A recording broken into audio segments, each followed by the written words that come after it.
naman, masarap na masarap to. Tikman mo, oh. Jeffrey, ba't parehas na parehas kayo ng sagot ni Boyet sa assignment? Ma'am, di po namin alam. Wala po kaming alam dyan, ma'am.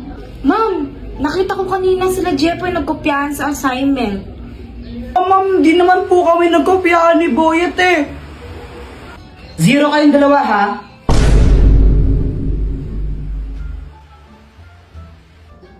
Hoy, Pat!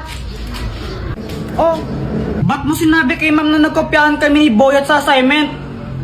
Bakit? Totoo naman ah. Kahit na dapat nahimik ka na lang na 0 tuloy kami.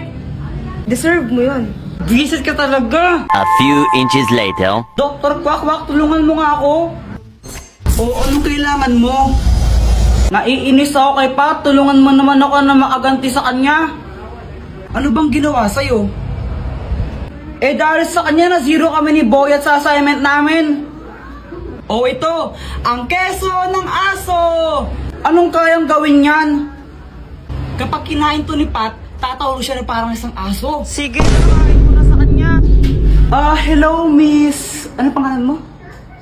Ang pangalan ko ay Pat. Ayun, Miss Pat. Baka gusto mong tikman yung aming bagong cheese. May free taste kami ngayon. Masarap ba yan? Oo naman, masarap na masarap to. Tikman mo, oh.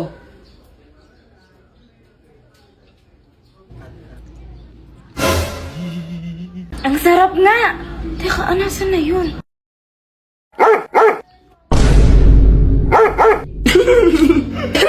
Para siyang aso na kumakahol.